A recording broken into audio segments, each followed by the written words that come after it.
but which term also applies when you're evaluating a property to figure out its fair market value? Appraisal. Yeah. Oh shit, it's heating up. Yeah. We're tied up.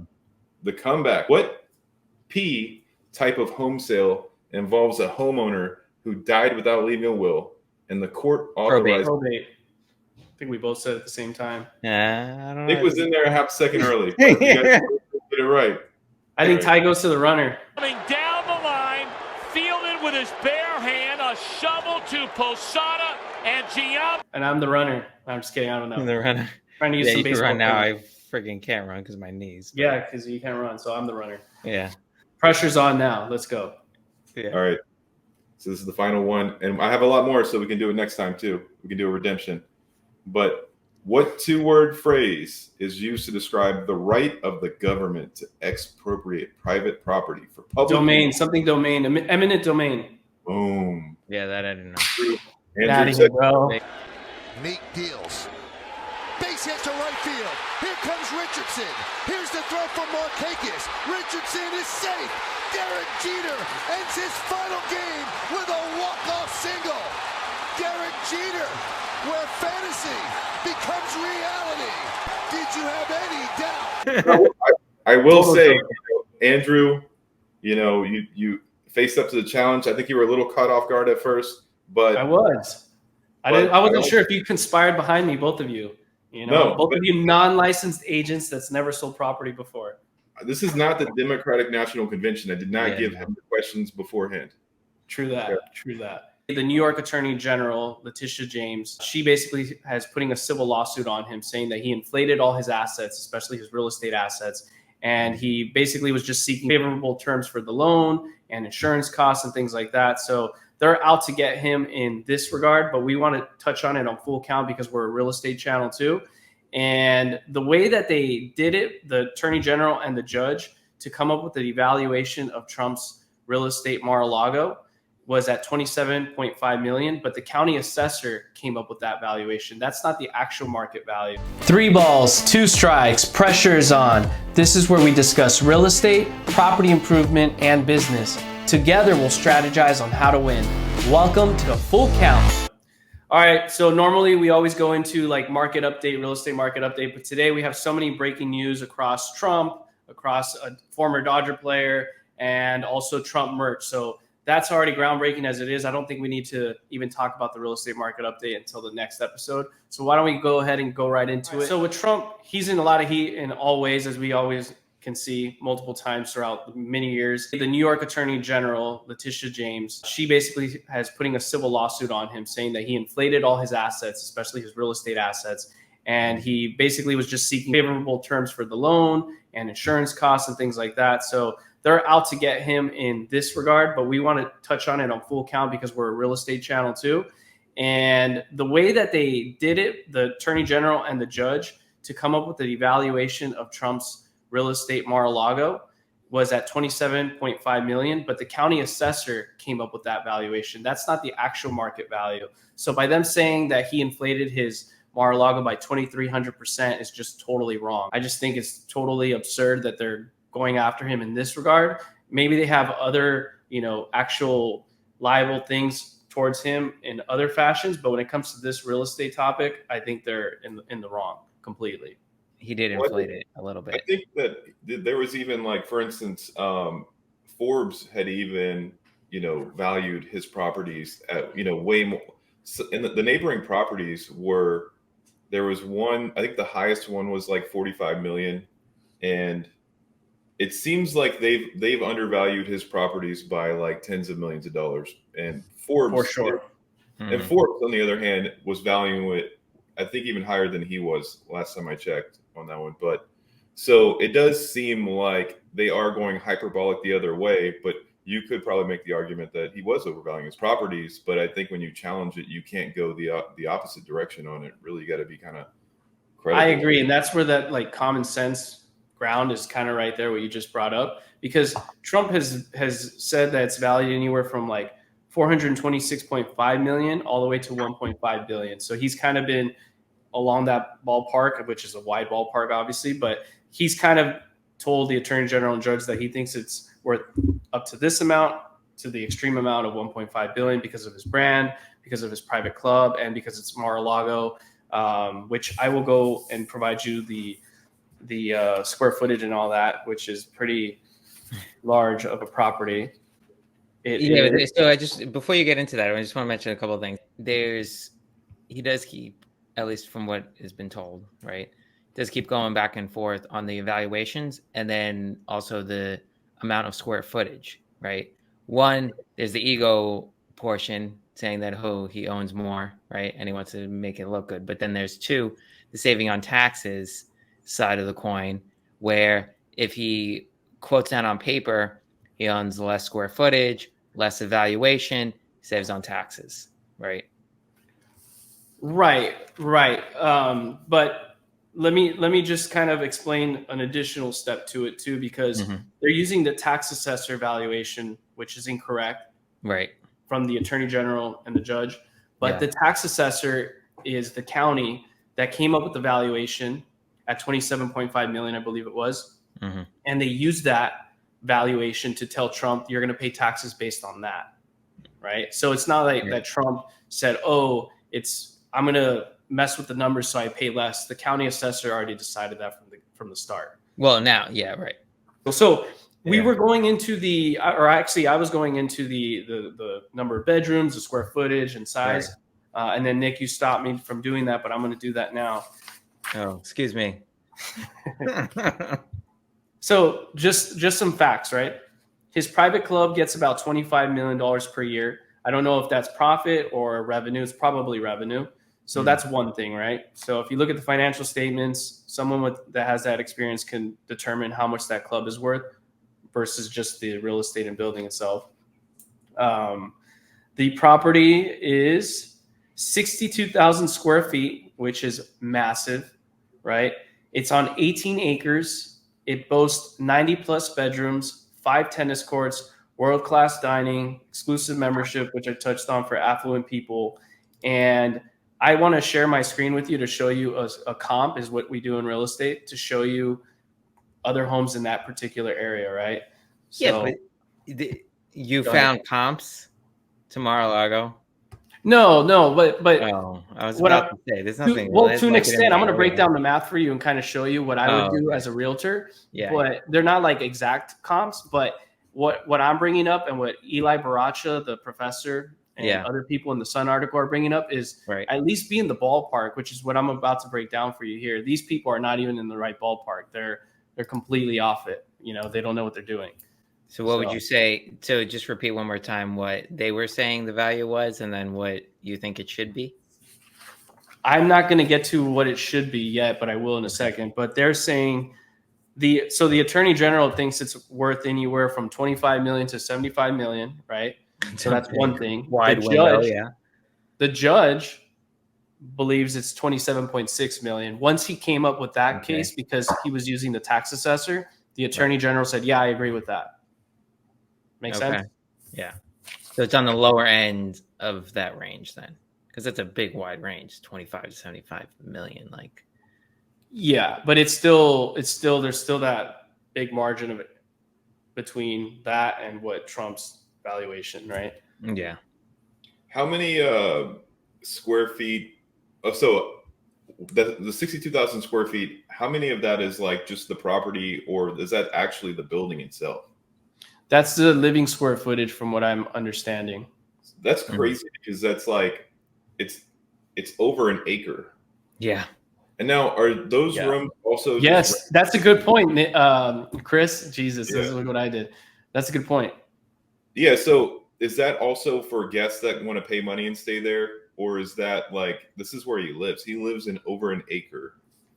Yes, the square footage itself is over an acre in terms of livable square footage. They might even include the garage. I have no idea, but technically that's not what you're supposed to do. But there's a possibility they did. Let's just give him the benefit of the doubt, or not give him the benefit of the doubt. 62,000 is still a lot of real estate square footage within a building, right? So this is the entire palace here. There's separate units here too. So there's I think this is Ocean Boulevard or some boulevard, and then you got it looks like 2 or 3 units here. You have another unit here. Here's the pool, the sand, and the Atlantic Ocean. and then you have the river over here. Intercoastal. And Yes. So basically, it spans from the intercoastal to the ocean. yeah, it's called so Mar-a-Lago means sea to lake. So that's sea. the Atlantic Ocean here, and then you have Lake Worth, I think it's called. Right? Let me ask you guys this question. Like, we know there can be a value of the property, right? But does someone like him living in it add Like that. value that isn't appraised? For instance, Yeah, right.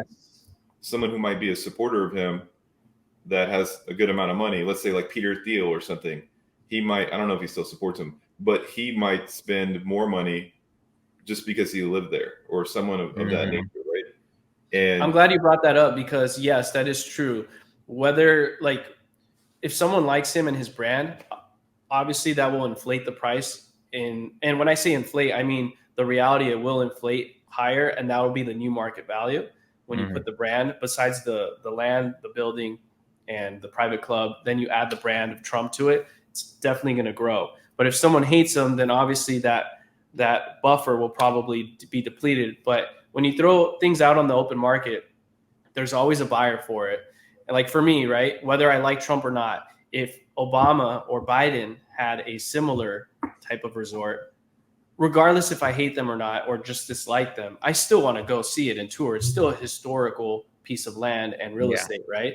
So people are still going to want to go. And that was Trump's claim, that it's the brand. exactly. So there's a lot of room for subjectivity in a legal case where you could kind of make up some numbers in a way. Right. You know what I mean? And you can compare, for instance, a place that a famous Hollywood actor Johnny Depp lived in. The value of it might have gone up. Based, and you could use a lot of examples. Like, there are some crazy ass fans out there, right? That would pay a lot more for things. And so Exactly. And when I see homes out here in Los Angeles, Hollywood Hills, Beverly Hills, or even Newport Beach, when someone finds out, like Mark Cuban owns in Laguna Beach, when people find out that he owns that particular real estate, automatically, whatever the agent lists the property at, let's just say it's 50 million, there's going to be a buyer that wants to just buy it just because it's Mark Cuban. So instead of buying it, for example, at 50 million, they're going to buy it for 80 million now, because there was all this competition saying, oh, and I now own what was Mark Cuban's at one point. And then you add a stamp of history behind it, because this is still considered a historical building. I think in 1965, they designated it as historical, but now you have another stamp of a former president used to live in it. So if it's historical, can you buy the property and take the building down, or no? It's completely against the law. So for one thing, just to disclose, this is obviously just the stuff I read on the articles. So beyond that scope of knowledge, I don't know. But from my understanding, you can't necessarily tear it down. But I believe you can add more square footage or deplete some of it. But you got to keep a partition of it, whether it be a few thousand square feet or not. You got to leave some type of historical element on the piece of land. But when it's something to that magnitude of 18 acres, I mean, you could still build a lot of real estate on that property. Yeah, no, I mean, any historical building, you have to leave the building intact. So like there's a number here, around where I live, and they have to stay intact. Yes, so it's just what's to say how much you have to keep of it intact. It could be the whole thing, or it can be a portion of it, things like that. Yeah, it depends on what's designated as historical, right? So Right. if it's just like the main house that's historical, then you just have to keep the main house intact. But if it's the private club, then you keep the private club. This is all gold plated, a lot of it, so that's an additional valuation you got to add on to it. That's besides the comps that I'm about to go into in a second. So that's all something to keep in mind when looking at this.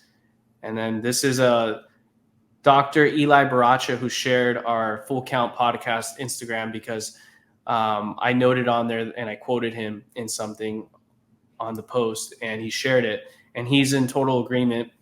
I mean, he's the one that brought up that source. I quoted him. So it's pretty cool at the end of the day that he shared that for us. Yeah. So shout out to Dr. Baracha. Thanks. Thanks for the support. FIU. and hedge fund owner. So Andrew, you said you found some comps for Mar-a-Lago. I find that kind of hard to believe, but let's see them, where they look like, where they are. Yeah, I mean, it's comps somewhat comparable. There's nothing of that magnitude, that large and that big and historic, Right. everything we said. But I'm just saying we got to bring up some type of comparables to give you some of an idea of what the actual value might be worth. So if you bear with me, I will share that with you right now. Did you go there? I thought you went there at one point. Yeah, I did. So let me talk about that. So yes, I did visit. I didn't visit actual Mar-a-Lago, but I did take a tour in the car around it, which was pretty amazing because the beach is right there. It's like a beautiful area and scenery. I remember at the time, this was in 2022, I think, maybe 21, and there was a house for sale near it, much smaller. It was $81 million that it was going for. So, I mean, that's quite massive in terms of price point where it's such a tiny home, but it's really a beautiful area. It's right by the Breakers Hotel, which is another resort. I wouldn't say just as nice, but very nice. I think the Breakers Hotel is probably nicer, but at the same time, it's all luxury. Everything about it's luxury. So have you guys by chance gone there before or no? No, I see it every time I fly in, but I go back down to Florida, but that's about it. You haven't actually been in Palm Beach still, like to enjoy around it? Toured around his house. No, that's not my thing. I I don't care. Me being a real estate agent, I had to, because when I was at Breakers Hotel, right, I walked the whole property because it's beautiful, and then I took a drive around the surrounding area because the Breakers Hotel is literally right by it. I've been around there. Yeah, it's literally right by it. So and it's a nice area. But you're a SoCal guy, right? So when I go to Miami, when I go to Orlando, really Miami, that area, what's the other one? Fort Lauderdale. I'm just like, this heat is not like, this is not better than San Diego. You know, this is, you know, in the summertime, it's brutal. Like I almost died out there one day, and then I had this large mojito, and it completely reinvigorated me. And I was like, and I went from like, I was going to die in the Sahara to like, all of a sudden, I'm a new person. I'm a new man. Or you're just extremely dehydrated, you know? Yeah. And then the mojito did it all, you know? Yeah. I think the mojito definitely did it all, and probably got you to be relaxed and a little bit hydrated. At the same time, though, you're drinking alcohol, so I don't know how that works. But yeah, I think when you're in that heat, you got to drink a beer or you got to have some type of cocktail, and I think you did it right with the mojito. Yeah, well, I mean, San Diego heat is dry heat, right? And then you have Florida heat, which is just... It's nothing comparable, though. I mean, Florida heat and the humidity is just, it's a lot. It's a lot. I prefer it, to be honest. Like, if you go to Texas or somewhere in the Midwest and you have that dry heat, like when we were in Vegas, man, I can't take that. I'll take the humid heat anytime. Right. But yeah, it's obviously personal preference. So I've already given you the specs of Mar-a-Lago itself. This is another property right near Mar-a-Lago. It's a 5-bed, 6-bath, only 7,265 square feet. So as we can see, can you guys still see that? Yep. Loading. Okay. I mean, this is a nice house. Definitely, it's a little bit dated, but beautiful for what it is. I mean, look at those coffered ceilings. Definitely has that element of by the beach. And this fetched and sold for $53 million back in August of 2023. So very recent. Only 5-bed, 6-bath, 7,200 square feet. I think the lot was not too big when I saw it on a different portal of a website, but yeah, this one's definitely more like 19th century kind of Spanish style, whereas obviously Mar-a-Lago is more like 18th century Victorian castle style. It's actually not Victorian. It's actually Spanish Revival Mediterranean, but you're kind of in that close. Part. Yeah, it's definitely historic looking. Yeah. So this house, 53 million, is 0.6 miles away from Mar-a-Lago.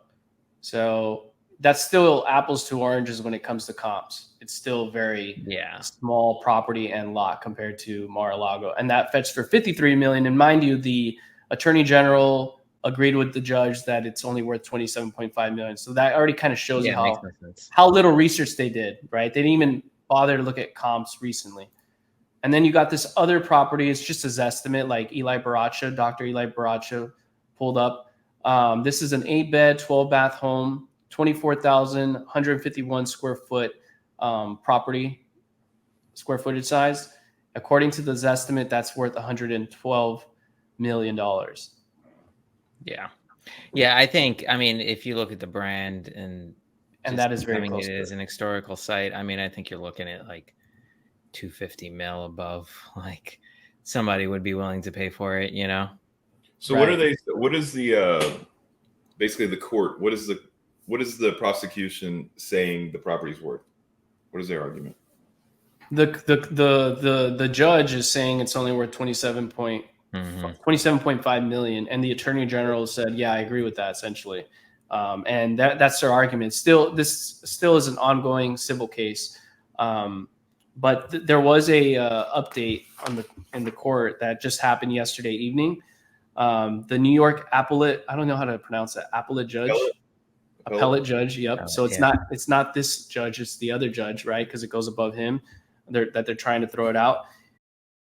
He did not pause the trial, but he did stop the immediate cancellation of Trump's business certificates in New York that the other judge had tried doing. So he immediately tried getting him out of New York City and trying to fine him right away. Obviously, the Attorney General was pissed off when that was the case, but he put a stop to it, this other judge, and that's kind of where they're at right now. In terms of a professor that I do personally know, and I went to go see him in Florida, he actually had a statement written from the New York Sun and his point of view from an expert, because I'm in real estate, right? You guys aren't technically not licensed real estate agents experienced like I am in terms of sales and just residential and multifamily. But when it comes to a large resort like this, where it comes with the land value, the building, and then you have a private club where you have to look at the financial statements, that's out of my domain of expertise.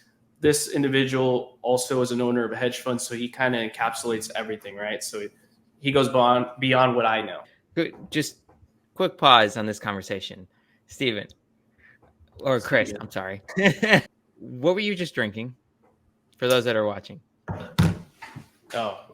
So they're not a sponsor. Do you have whiskey or Buchanan's Deluxe? Can you put that more in the frame, Chris? Yeah, more in the center so we can see that. Buchanan's Deluxe. Buchanan's Deluxe. What is that? 12 years? Aged 12 years. It's a Scotch whiskey. Scotch. Okay. Nice. But this is the best kind of alcohol because it was given to me from a client, and so you kind of take always some the sips, best, dude. Take some sips of the hard work, There you go.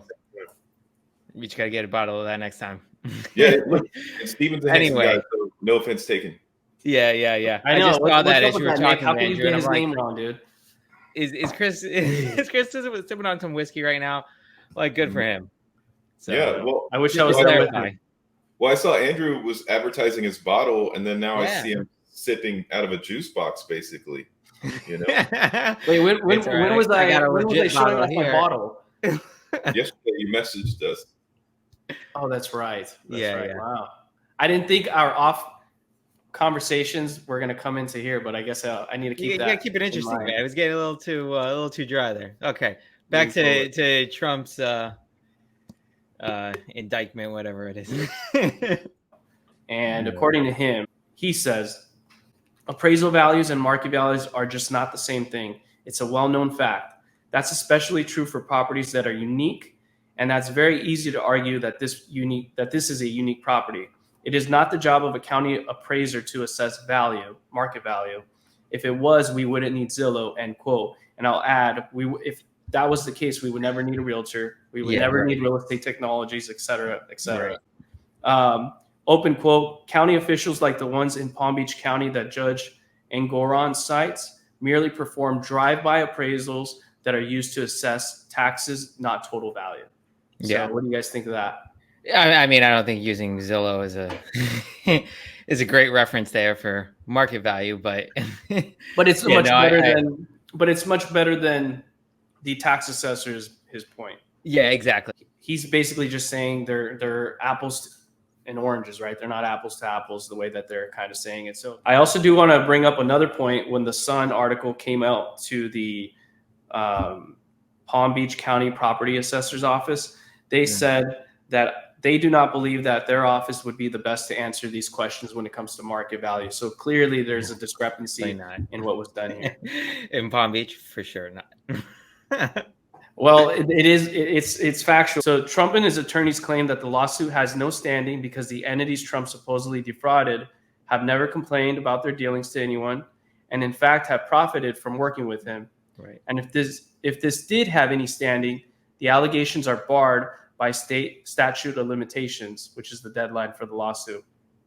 So they asked the judge to throw out the case, arguing there wasn't any evidence the public was harmed because, right, the Attorney General is suing on behalf of the public of New York, and that they noted in there that the real estate value from what they thought was correct.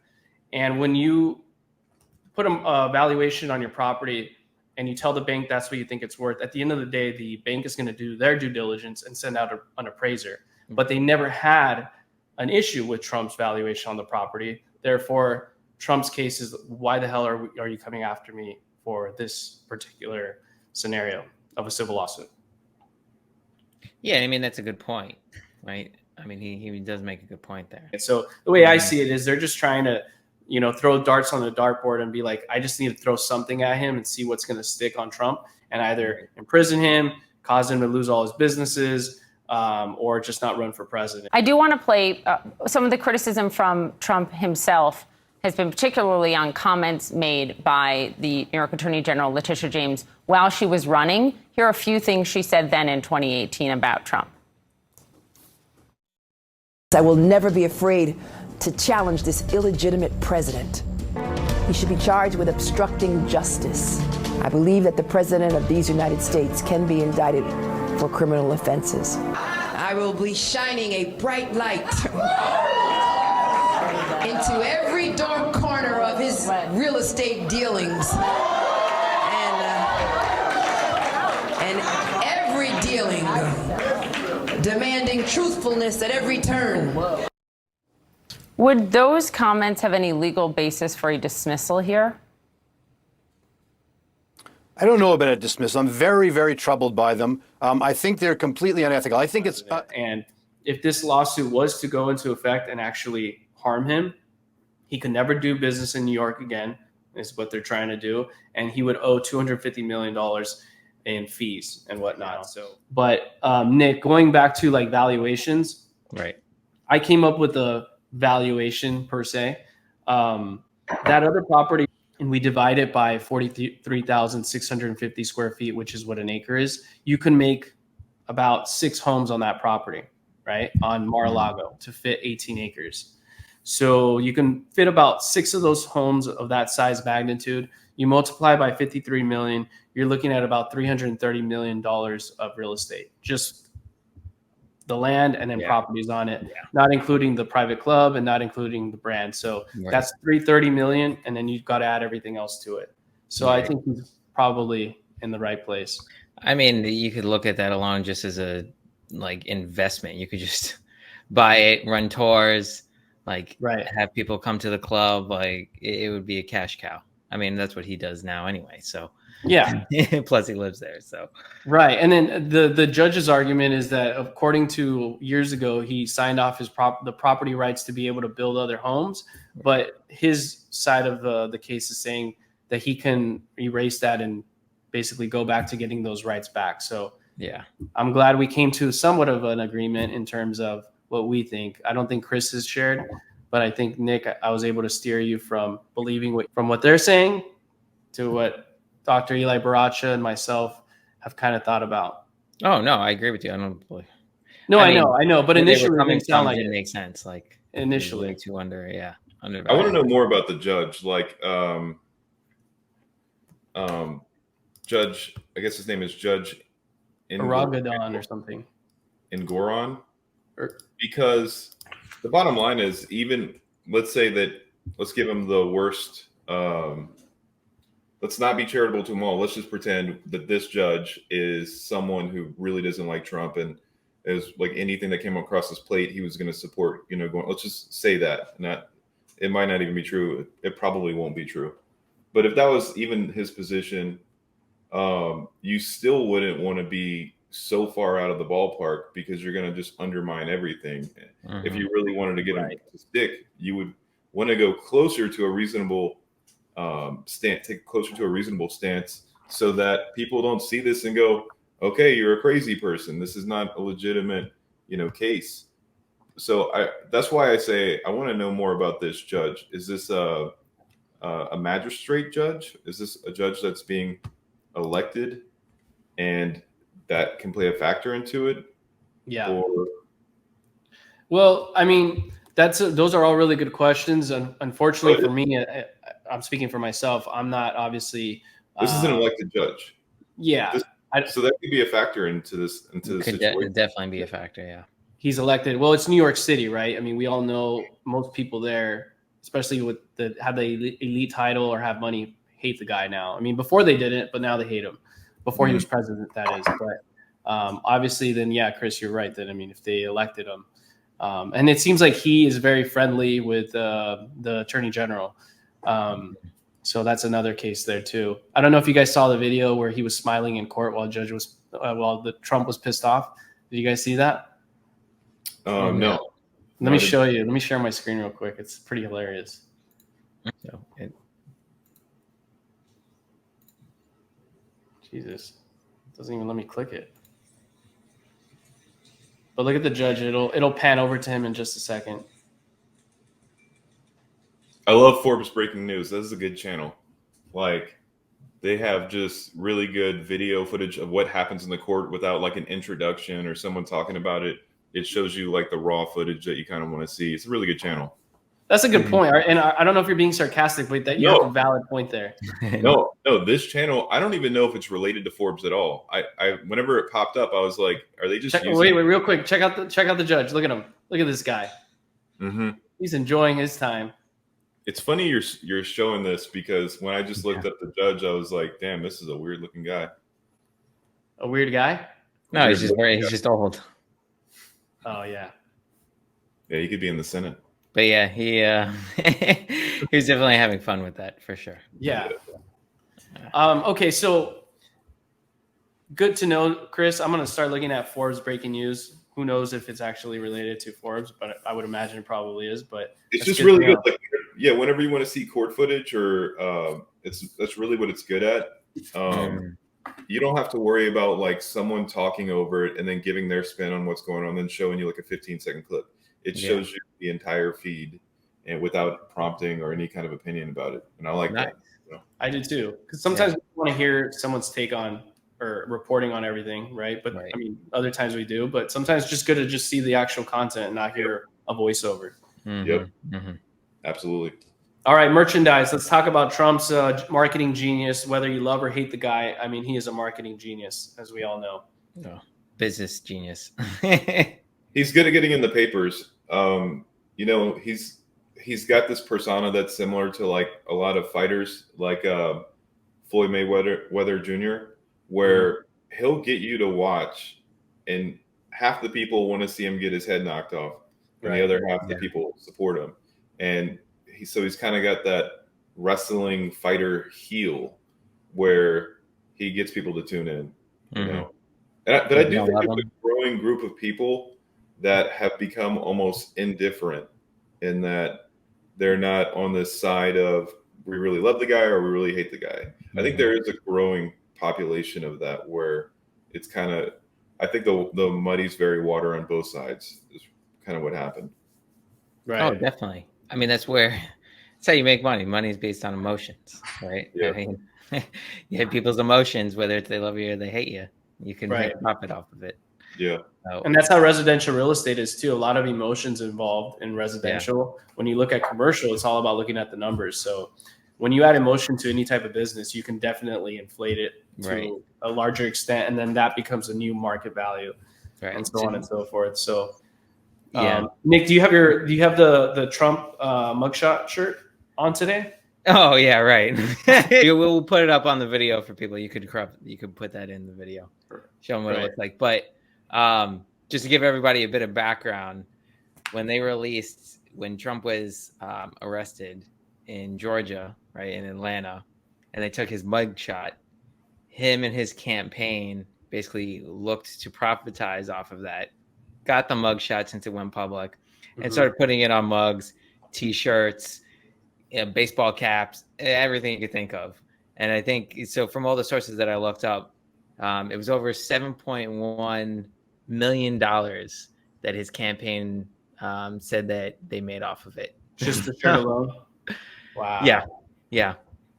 7.1 And that's 7.11 million. 1 million. And I wonder who the company that's making them, like who got in the front door and said, "Hey, look, we'll make these for you." I think this is literally from his website, right, Nick, that he's selling it, or from his campaign. Right. Because Chris, I mean, think about it. There's also a ton. I've seen a bunch of other companies too that aren't part of him, right? They're not attached to him, a different entity that are selling the merchandise itself. It'd be interesting to know the study of what the entire market for the Trump mugshot is for people that hate him and like him that are selling all this stuff. So way more than 7.1. Yeah, I saw one source that said it was over 9 million. So I mean, that may have been factoring that in. Okay, but I'm not sure. That's a lot. Yeah, for one shirt. I saw a lot of rappers too talking about it on throughout social media, and they were just saying how thrilled they were to see that, and they were coming from a point of admiration almost, or just laughing about it and liking it, because a lot of these people, rappers and just people in general, have had a mugshot taken. You have Justin Bieber, you have a bunch of famous people. Martin Luther King Jr. I think had a mugshot. Well, Robert F. Kennedy too, I think, had a mugshot done. Jr., I think, but I don't know. Well, I think that, the mugshot, before it was this endearment piece from the Trump campaign, it's seriously, there were people that this is their goal. They wanted to get Trump to get this mugshot photo, like on the opposite end, right? And they worked really hard at it. And who else profited from this? As soon as the mugshot came out, every media organization, posted something with it. And so it is interesting that he took this bad thing and just embraced it. That is kind of what he does. I mean, historically, the term deplorables is exactly that, right? Whenever Hillary Clinton called his supporters deplorables, that became their slogan. They were like, "This is amazing." They ran with it. And because you could come up with less flattering words. And so this is kind of the same thing that they did. It's kind of like judo, where you use your opponent's force and weight against them and, lean into it almost. Right. Yeah. And but it doesn't even, it looks exactly the same as every other picture of him. So it's not like it looks any different. Yeah, that's true. Yeah, but it's an actual mugshot from the. Yeah, I know. It's just an official mugshot from the jail. Yeah. And it even has that shield, right? The shield on the corner. Yeah, exactly. So it is kind of cool in a way. I think it looks kind of cool, anyways. But he looks exactly the same. Yeah. Anytime we see him, anyway. It's the story behind it, though. Yeah, because when most people do mugshots, it's because it's like at 3 a.m. and they just get a and they've been going through stress for 4 hours, and they're finally there to take the picture, and they look the worst they've ever looked. And for him, you pulled up in a limousine with Secret Service guarding him, got in there, got the photo got out, and it was more of a photo op than a mugshot. Yep, that's exactly what. That's a good point. That's probably the better way to frame it. Photo op versus that. All right. I mean, and they tried doing a photo op of him in a negative way, right? So they thought this was gonna go against him, right? Like kind of. I think it did both. Like everything else with Trump, it went against him for the people who wanted to go against him, right? And it was endearing for the people who didn't want to go against him. You know what I mean? Right. And so I think just like everything else, it just kind of reinforced whatever you believe, whatever you like.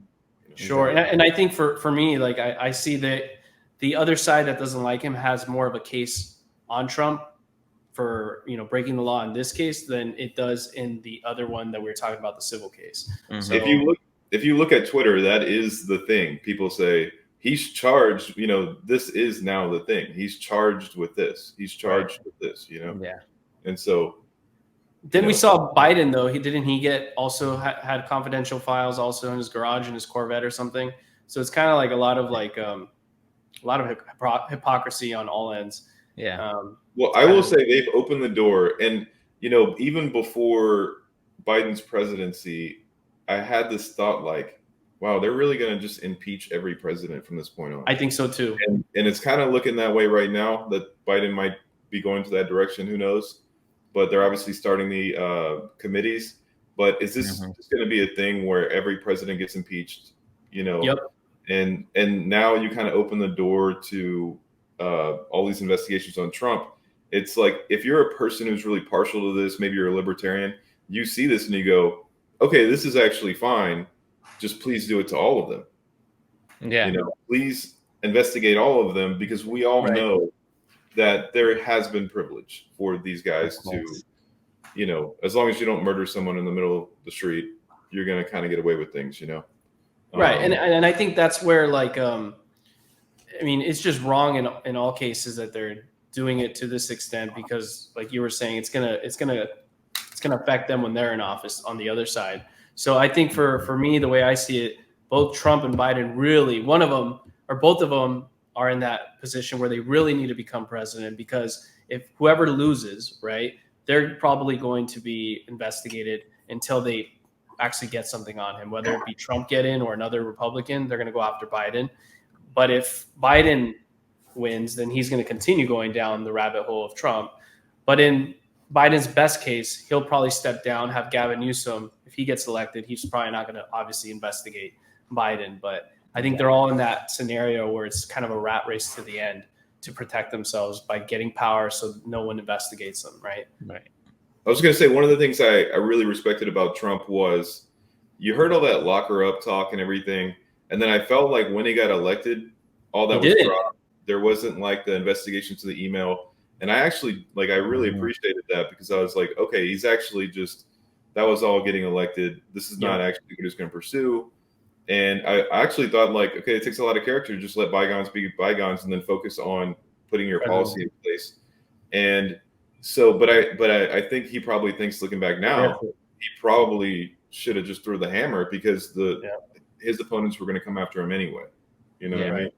Right. I don't think he knew how bad, and I mean this for everyone, right? Whether you're Republican, Democrat, Libertarian, whatever. But once you're in office, it is dirty, dude. It is a dirty world where they go after you for anything and everything. Your family's not off limits. Every little decision or thing you said is going to be taken out of context too, and they're just going to try and make you look as bad as possible. I don't think he actually knew how bad it was. I think he also probably thought, I've shaken all these people's hands. I've, contributed to their campaign. I've partied with them. They're probably going to be my friend, but in reality, no one's your friend once you get in there. You don't make friends. Yeah, when you're in the public eye, anything goes. No, you're right about that. You're absolutely right about that. Mm-hmm. Oh, one note before we go to the next topic, Chris. I don't want Elon Musk coming after us. So it's, I know you said Twitter, but X. Keep it with the Elon X. What's interesting is now every article, they'll all say X, formerly known as Twitter. Yeah, I know. It still says Twitter. They say that exact phrase. X. Oh. Yeah, they say X, comma, formerly known as Twitter, comma, and then they continue what you're saying. Well, you know what I'm still doing when I'm on my computer, because when I go on Twitter, I'm not always on X. I'm not always on my actual mobile phone. I usually put in on the URL and I put Twitter. Yeah. I don't put X. Right. I like Elon. I don't know if the name is.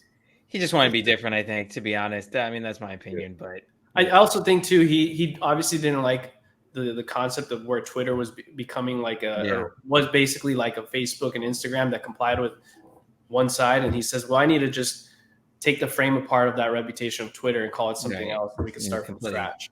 Yeah, trash. Well, I think that, the Twitter is actually a very genius name, and tweets are genius in their own right. It's a lot like Apple, right? Yes. And I think, the reason that Trump's social network failed, I mean, as soon as I saw that they were going to call their tweets truths, I was like, okay, there's no way this is going to work. No. Because first of all, all of your supporters don't like when someone says, this is my truth. This is my truth. So it's not on brand for your own people. So, there's no way that's going to work. Yeah. And nobody really uses that. I mean, I went on there to check it out, and I just see Gavin Newsom and Trump using it. And that's, a bunch of other. But I mean, his base, a lot of his, I wouldn't say all of his base, but a good, decent size probably uses it to keep up with him, because for the longest time he was blacklisted from all social media, right? He couldn't talk about anything publicly. So I think what he was also doing it is to insulate himself from being cast out completely. Like certain people are cast out in society, like Galileo at one point, right? He was locked up forever and ended up dying in there. But I think he kind of created his own little area so he could talk to his supporters. Obviously, build more wealth from that so he can run on this campaign. But I think you're totally right that Truth Social is kind of not that very good. Yeah. Well, he had an agreement, and I think it's about to come up, where he couldn't use any other social media platforms except for Truth for 2 years. That was the agreement with the people that operate Truth. But I think that's coming up soon, and you might see him start to get back on Twitter more. Back on X, yeah. I think he should. I think that's probably a better place to go, rather than like the safe space of Threads, Yeah, exactly. That's another point. I tried using Threads. I hate that too. I mean, I don't hate it. I just don't really like it. It's not that very fun to go on there and look at it. Yeah, it's okay. It's all right. I see Nick on it. I mean, I'm still on it every now and then, but it's not like Twitter though. I feel like there's more on Twitter. Yeah, I feel like it's what's what I'm looking for. It's more it's a calmer environment. That's not true. as crazy and with what I think Facebook tried doing, which they're genius. Mark Zuckerberg's genius in what he does he had Facebook, then he stole the idea from Snapchat and created the Instagram stories and whatnot. Right. And then I think he was trying to do the same thing with Twitter and take the market and create his own and bring all those people over. But I don't think it worked to the extent he thought. But I will say though, I see a lot of people that don't like X anymore or Elon, they're on Threads. Yeah. So if I want to get more of a, of a neutral, not neutral, but where everybody talks bad or good on certain things, I go to X. Right. If I want to just find the other avenue of people that just agree on one thing, kind of like Truth Social, I'll go to Threads. That's how I perceive it. There's much more trash talking on X. And on Threads, it's like I said, it's a calmer environment. Everybody's more collaborative. But when I go on Threads, though, I see everybody say how great the economy is, how great Biden is. So I see two different elements. Really? I haven't seen. Interesting. Okay. Well, so the reason I follow too. Yeah, I never was down with Threads is because I like Twitter for an entirely different reason. Back when there was really only Facebook.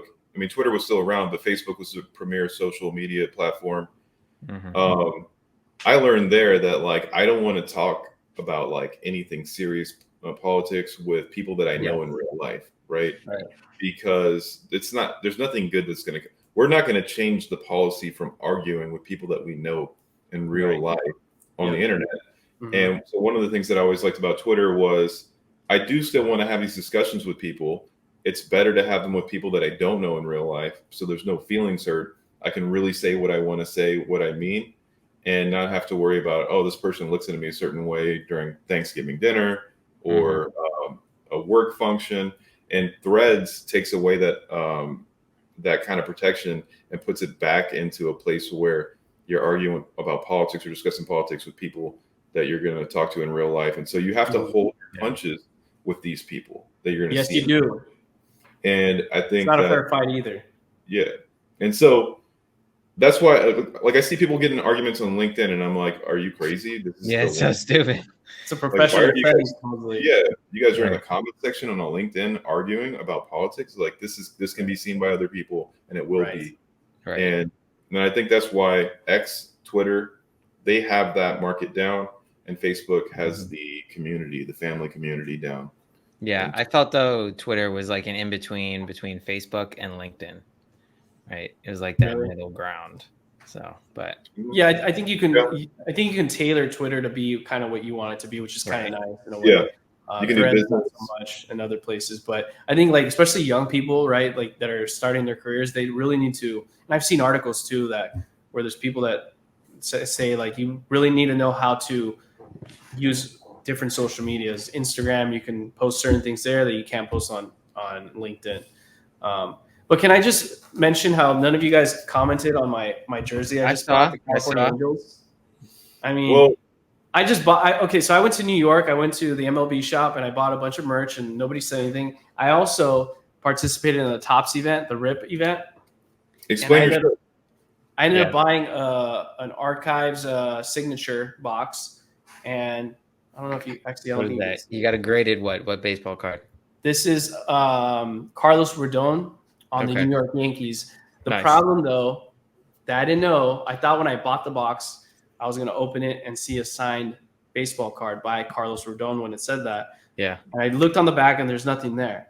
It's a redemption card, so I have to wait like 4 to 5 weeks for it to get in the mail. Just kind of annoying. I wanted it. Got it. That's pretty cool. Yeah, it is cool. Nice. Yeah, I have. Explain the shirt. Yeah, what's the shirt about? Explain the shirt.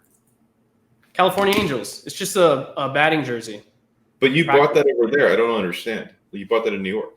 So I bought this, and I bought a Yankee batting jersey too. So I have two. I have the Yankees, and I have California Angels. I figured since today we're on the podcast for, I'm based in California, right? And so are you, Chris, that I figured I might as well wear this today since we're not talking about the Yankees, but I did bring up the Yankee card, but I got the Yankees banner behind me. I see that. So, but you live in Boston. Why are you not a Red Sox fan? I don't even understand. No, because I'm a New Yorker at heart. I was born in New York. Family's from New York. I was in New York before I moved to Boston. Don't get me wrong, I love Boston, and the Red Sox have grown on me. But you don't like the Red Sox though, do you? You can't say grown on me. They've grown on me. Oh gosh, yeah. You're not a Yankee fan. Come on, bro. Hey, Babe Ruth played for both. You know that. Yeah, that is exactly. True. I guess I can give you that. Right. They weren't always rivals. It used to be back in the day. The Braves used to be the Yankees' rivals. It's always the Yankees against somebody else, right? And it's changed over time. That's true. Yeah. And then it used to be the Marlins at some point when the Marlins were good and they were facing the Yankees. And I think like the Dodgers used to hate the A's, and then they hated the Giants, and now is it the Padres, or the Padres hate the Dodgers, Chris? That's definitely who we hate. There's no question about that. Yeah, it's good to have a competitor you absolutely don't like. I think it makes things fun, and it makes. Well, they don't respect us. We just hate them. Yeah. There you go. So what's the next topic, Andrew? Well, it's actually within the right pathway of a segue. We're actually going to talk about a Dodger player, if you can bring that up, Chris, because this is a very interesting story, because the whole Me Too movement, which obviously has some ground, and I agree with some of it, but then there's instances where men are framed, or they're guilty before proven innocent, kind of like Johnny Depp with Amber Heard. Everybody was on Amber Heard's side, and then Johnny Depp was obviously losing all these gigs and movies, and then lo and behold, he was innocent, right? So it's kind of the same case here. Yeah. So basically, Trevor Bauer he was a star pitcher for the Dodgers. He's a Cy Young Award winner. And one thing that I'm a Padres fan, but why I liked him was before all this happened, he has a YouTube channel that he's been very active on, and he basically vlogged a day in the life of a pitcher. And he's a charismatic guy, but he made the mistake that a lot of athletes make, where he's playing the field, not the baseball field, right? And hooking up with a bunch of different women, and just the vanilla stuff wasn't good enough for him. So he was into rough activities, right? I didn't know that. Yeah. And so about 2 years ago, he was suspended because there were allegations that he was basically beating women, right? And there was a photo where there was a woman that was banged up.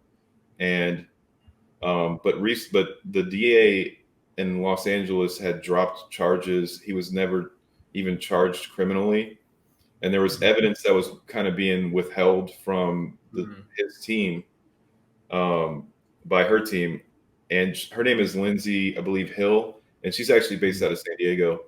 Great person, right?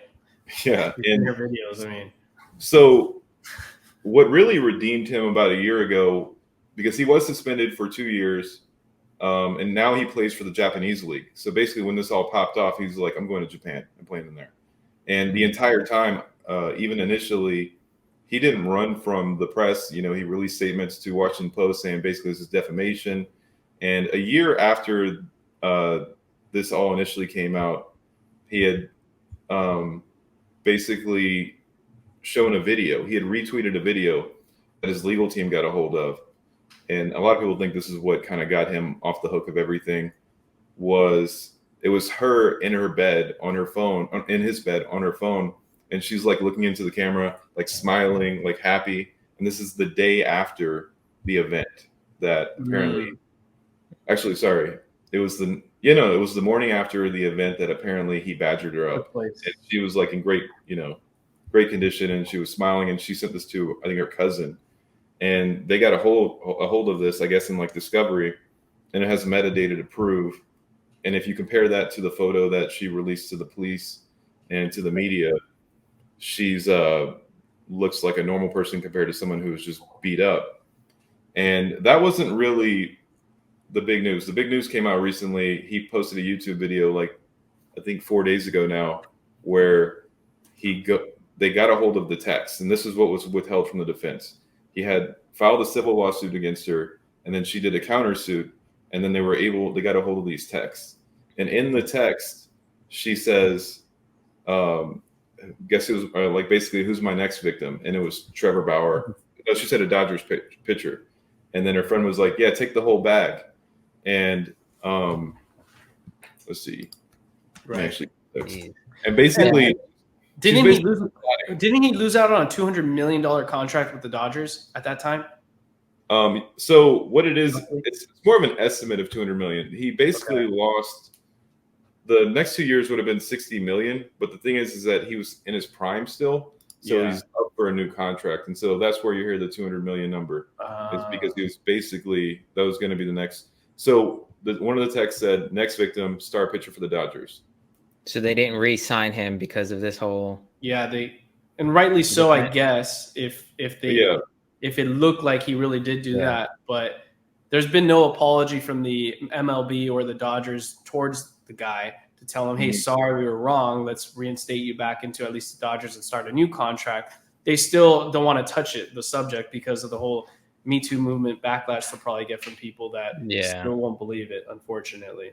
But at the end of the day, so he was, with strangers having this rough, where it was choking, and he claims the entire time, he was re-asking for consent. And the thing about these cases is, the problem with any type of case like this is normally there aren't cameras involved. And that's also the issue that a lot of women run into. It's also hard for them to prove their claims, because this stuff happens behind closed doors a lot of the time. But on the other hand, as a guy, you can have a consensual relationship with a woman, and then 3 months later she can say it wasn't. And if you're a nobody, nobody's really going to care about it. But if you're someone that's like a celebrity, then all of a sudden people are going to pick up on it. And now, in front of your name there's an allegation alleged with sexual assault. And that term has a lot of power, even though the alleged part of it doesn't really, the rest of it does.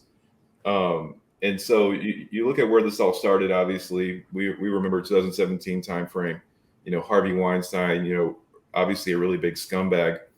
And it seemed, he definitely was. Yeah, and it seemed so. Obviously, there's a really big need for some change when it comes to that. But you see the pendulum kind of shifted a little bit. But I think in this case, let's say you're someone who's a believe all women person, or let's say you're someone who's a due process person. Either one of them, you can look at Lindsay and go, "You're bad for us," right? You're bad for the Me Too movement. You're bad for due process. You're like, nobody's a fan of you. Like, you hurt everyone's both sides. Pursuit to liberty and happiness, right? You're not good for us. And so I think it's just interesting that I've always been on the side of, I don't think you should ever make it to where if women come forward and admit that they did lie about this stuff, that they go to jail, because then they might not ever come forward after they made a mistake and lied about this. You know what I mean? But I do think that there has to be some repercussions to this sort of thing, because otherwise you kind of open the door to it. this sort of behavior, Yeah. Right, but did sorry, Nick, but did she actually, did she come forward to, because I don't know the whole story because I didn't check into it, but did she actually come forward and say, hey, I lied, or did she get caught lying? And because that's a different case, right? No, she should want to go to jail. She's, even though the evidence certainly shows that she was plotting at least, and that she looked fine the next morning, and she's still saying that no, this really happened. Like, she's still kind of, although, I mean, look, it is possible that you pretend like you're going to set someone up and text with your friend, and then you go do this, and then this bad thing actually happens to you, and you look fine the next morning, and then the swelling 3 days later doesn't happen. That's all really possible. It's just, except she was smiling, but yes. Yeah. Exactly.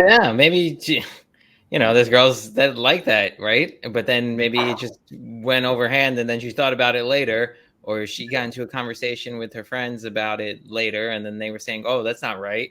And then she had second thoughts about it, and it was like, oh, maybe that isn't right. You don't really know what happened. That's why the whole believe all women, or even believe all men, or believe all whatever should never apply. It should just be case by case, innocent until proven guilty, right? Yep. And I think that's how things should go. But I think that moral of the story too, in this case, if you're like this guy, if he's likes doing rough things in bed, or a woman does, you're going to find yourself in a point where the other person may or may not like it. So you're kind of putting yourself out there. Same like if you go against the establishment or the government, you might be right, or you might have that privilege to do that within your freedom, but know that there might be a backlash. So you got to know what lane you're in and what might come and hit you. I think it's interesting that you're saying this, because I do agree. All right. So this podcast is about setting people up for success, right? Right. And at least try to. So you would tell people like, hey, maybe it's not a good idea to hook up with random women, and you shouldn't probably affairs. And if you do, just an FYI, you can have security cameras in your house. It's questionable whether you should record audio, but the bottom line is that there are ways to protect yourself. Maybe vet people better, maybe not have such a high quantity. But let me just point out, if Trevor is in fact a victim of this attack, if you will, that this would be victim blaming. So my whole point is that it's the same thing as like telling women, you know what I mean? Like, don't dress so, interesting in sketchy parts of town, right? Which, by the way, I also think that's good advice going Common forward, sense. In the future. But I'm just saying that it does seem like people have taken that stance, like, oh, wow, he shouldn't be with all these women. You know what I mean? Because this could happen to him. But realistically, that's not the advice we give to victims of sexual assault. And it probably shouldn't be the advice we give to people who are being taken advantage of using the guise of sexual assault. But it is good advice going forward for young men to understand, especially the college football players are now going to be getting paid money to NIL. These sort of things are things that men have to worry about. It's a real thing. And we can blame Harvey Weinstein and folks like that for it being the case. But the door is open for bad actors, bad female actors, to take advantage of young male athletes, Yeah. And I mean, I think it'd be good to get a woman's perspective, right? For sure. But I think our cases well, what I was going to say, I think our cases, if you're a guy and you're responsible and you have character and you treat the lady right, I don't think you're going to have issues. But if you're going to be kind of a scumbag and a player and all that, you're going to get you're going to come across issues. Yeah, no, I was just mentioning that because I know we're going to get probably some type of backlash because we're all guys here talking about this. For sure. But we're more basically indifferent is what Chris was saying, that and like Andrew was saying, it should be taken on a case-by-case basis, because I mean, us being guys, I'm sure we can account or know somebody who's been, I don't want to say seduced, but that has happened before, right? And pulled into situations where they you probably shouldn't have been in. And I mean, that's their personal responsibility to not get themselves in those situations, but it happens. And it happens with sexes on both sides. Right. I hope I set the table right with that, because basically what I'm saying is that there are a lot of men that have done really horrible things to women. Right. And that's what has set the table for other things that come through. And so that's kind of where it started. Right. And I think that everyone can agree that we obviously don't, not everyone, but everyone who's not a scumbag can agree that we don't want women, that, that happening to women. Yeah. But I think we can all also agree that we don't want people taking advantage when we put our guard down to fight against that sort of thing. You know? Exactly. And I mean, it depends on who you ask. It's going to be a varying opinion, right? You go ask somebody like Andrew Tate, he's going to have an extremely different opinion than if you ask somebody like, I don't know, Rosie O'Donnell. Yeah, well, that's a woman, but I was going with another male example. But yes, like a more of a gentleman-like person from the start rather than like later on in life. Yeah, exactly. So I think you just have to you definitely have to vet the people you have these experiences with, and you really do. You're in a tough position. You have to understand what position you're in. If you're a rich celebrity, there are going to be people, male and female, that are going to try to take advantage of you. And if you let your guard down, they'll get in there. And that's why a lot of these celebrity or elite people too like to date within their sphere and don't venture out too much. I think that's their own way of protecting themselves in a way. True. Right? True. So let's talk about that motto now. What would be the advice you told your son if he's got a college scholarship to baseball? What would you tell him?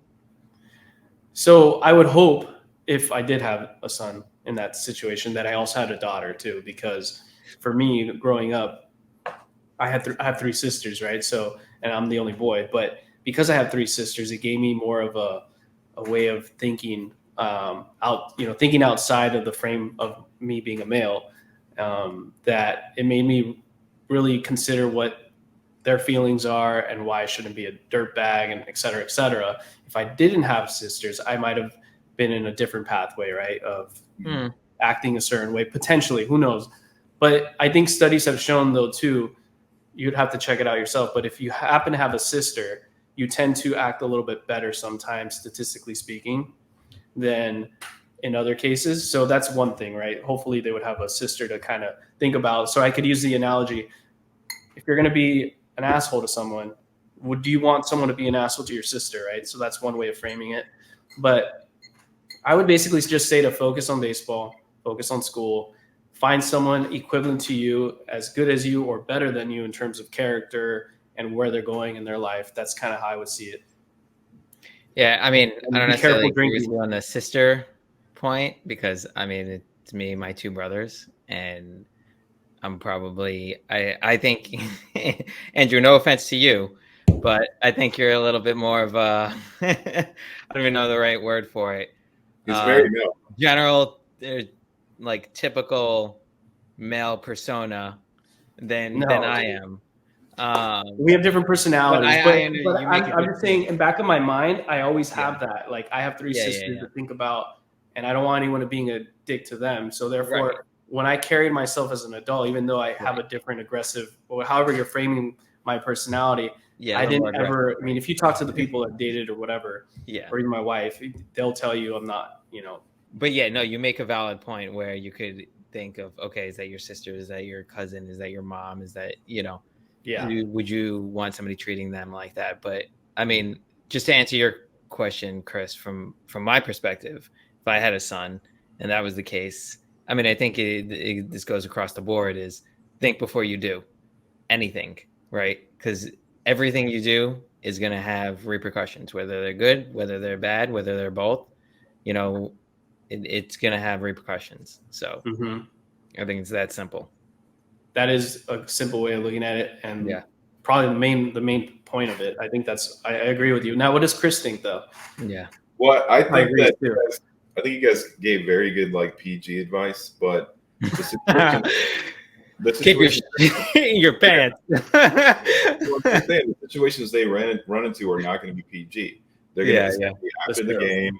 There's going to be, or at a party, there's going to be women drinking. All right. And I think that you're not directly warning them that look, there's going to be people out to set you up. There's going to be people out to get with you. There's going to be women trying to have your kids. That's true, dude. And so there's going to be, there's going to be a lot of slanderous stuff that you're going to have to navigate in these waters at college.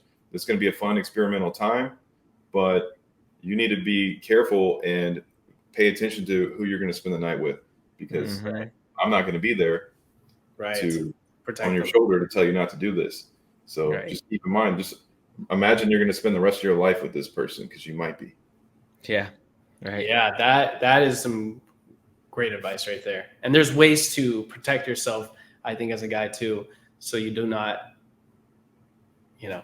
end up with them if you have to, I guess. Hey, so before we hop off this, there's one thing I wanted to discuss with you guys. All right. So last episode, Nick was in here to defend himself. Andrew was taking shots at him about. Yeah, I heard. What shots was I doing? I listened. I was like, well, you were basically like, hey, Nick doesn't know what the hell he's talking about when it comes to real estate. He thinks he does, but I do. I'm summarizing. No, I didn't say it like that. No, you're framing it incorrectly. I said a realtor. The tone was there. The tone was there. I know. I might be framing it wrong, but I did say, all right, what would you think? I think you might have oversaid that Nick and myself are both in the real estate industry. Nick is technically not in the real estate industry. He bought his first property, but I wouldn't necessarily call him an expert in the real estate industry just yet. I thought he worked in it. No. Oh, okay.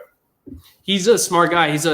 He manages programmers for a company, a consulting company, but I wouldn't call him like an expert necessarily. I could barely call myself. Actually, I could be an expert in many ways, but I wouldn't go to the extent saying I'm an expert in real estate investment, right? So I just want to make that quick correction out there. Would he dispute that with you? Would he say, hey, look, I am an expert? Probably, because every time Nick and I talk, I mean, even before he bought his first property, he and I would always go back and forth on certain things where he would kind of underestimate what I'm saying, which could get a little annoying. It's not like I'm coming in here talking as if I'm a consultant when I talk to him, but I would like to see what he has to say. Maybe when we bring him on, he can kind of mention if he disagrees or not. If Nick was here, what would he say? Would he agree with you? And I think you said something like probably not, right? And so I've gotten some questions together, all right? Okay. And I pulled it off this website. It's about real estate trivia, okay? All right. You guys want to do it?